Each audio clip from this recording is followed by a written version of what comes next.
Sa nakaraang video ay natapos tayo kung saan ay sinabi ng isang demonic general na madami pa siyang mga tanong pa sa kanya, subalit bibigyan na lamang siya nito ng huling pagkakataon upang aminin ang lahat.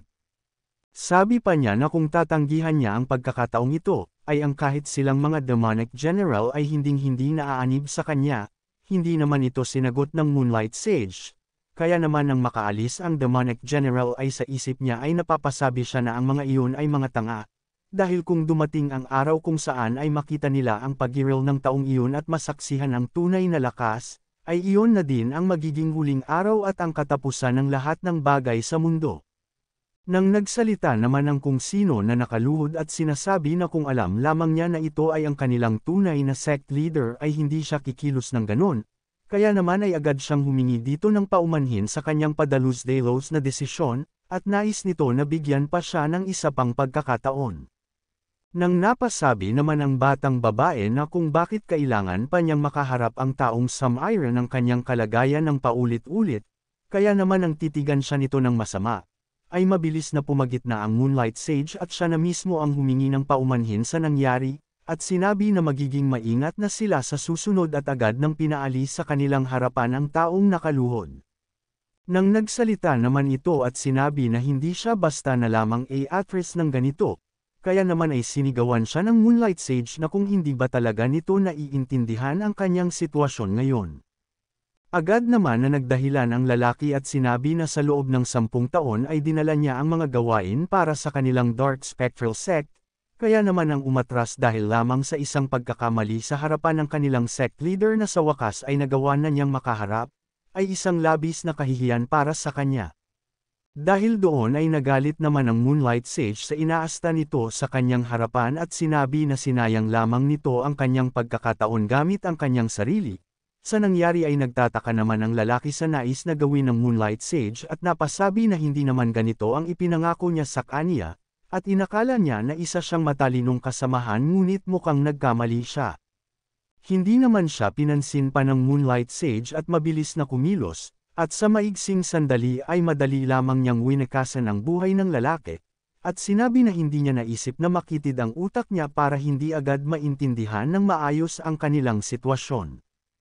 Kaya naman nang matapos ay agad na humingi ito ng paumanhin sa kanilang sect leader, at sinabi na mayroon naman silang sapat na pamalit sa isang ito at siya na mismo ang mag-aasikaso ng lahat patungkol doon.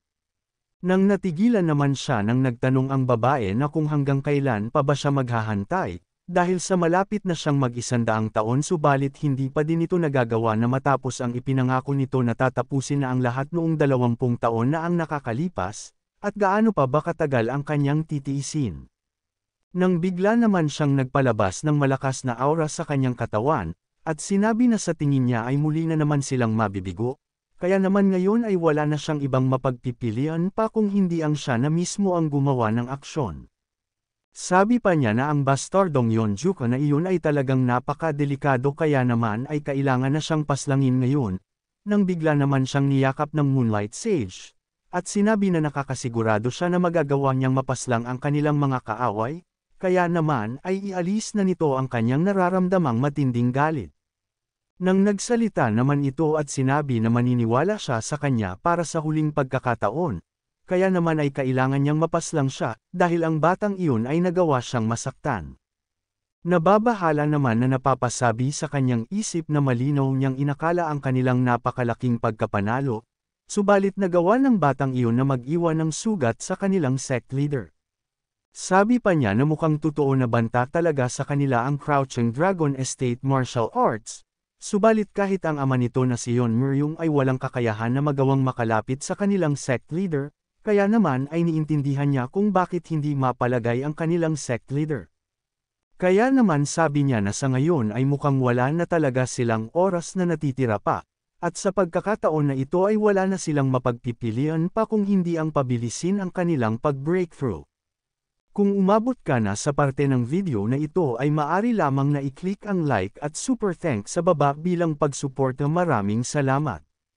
Sa kabilang banda naman sa lugar nila Nangangyeon, ay masayang napapasabi sa kanyang isip ang kuya nito na kung ito ba talaga ang dugo na mayroon ang kanilang angkan, dahil sa nagawang makapagpalakas kaagad ng kanyang kapatid at magawang labanan ng patas ang kanilang ama, kaya naman ay labis siyang namamangha para sa bagay na iyon. Nang bigla naman na nagtama ang pag-atake ng dalawa, upang mapalayo sila sa isa't isa, at nang matapos ay nakaramdam naman ng kung ano ang kanyang ama, upang palihim itong mapangiti. Matapos ay masaya niyang sinabi na mukhang ang titulo bilang ang Sword King ay dumating na ang oras para ipasa sa kanya, na hindi naman sinang-ayunan ni Nam Gangyon dahil sa alam niya sa kanyang sarili na madami pa siyang kailangan na mapagdaanan. Sabi pa nito na kahit sa ganitong level ng kanyang lakas ay hindi pa din niya magagawang matulungan si Yeonjuka, at hanggang sa ngayon ay nakakaramdam siya na malaki pa ang kanyang kakulangan sa kanyang lakas. Dahil doon ay napasabi naman ang kanyang ama na kung bakit sinasabi niya na hindi niya magagawang matulungan ang batang iyon kung nagagawa nga niyang tapatan ang kanyang lakas ngayon, at kung ang ibig ba niyang sabihin ay mas wala pa siyang silbi kung nagagawa na siya nitong tapatan pagdating sa lakas, na ikinagulat naman ni Nam Gangyon upang mapasabi na hindi naman ganun ang nais niyang sabihin dito.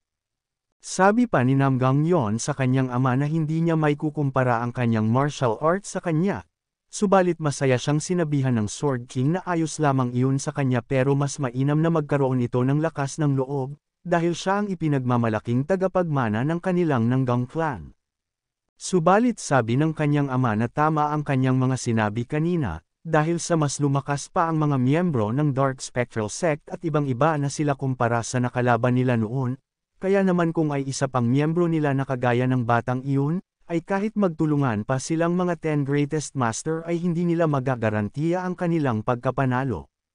Subalit mayroon silang kagaya niya kaya naman ay hindi sila matatalo sa digmaang ito. Matapos ay tinanong niya si Nam Gangyon na kung nais pa ba nitong maging mas malakas kumpara sa kanyang kalagayan ngayon, na marahan naman na sinang-ayunan nito.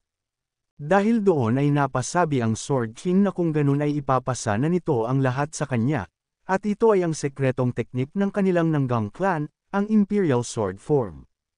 Sa kabilang banda naman sa kinaroroonan ng ating bida, ay habang nagkukultivate ito, ay napapasabi siya na napakalakas ng babaeng iyon, at siya pa lamang ang pinakamalakas niyang nakita at nakalaban.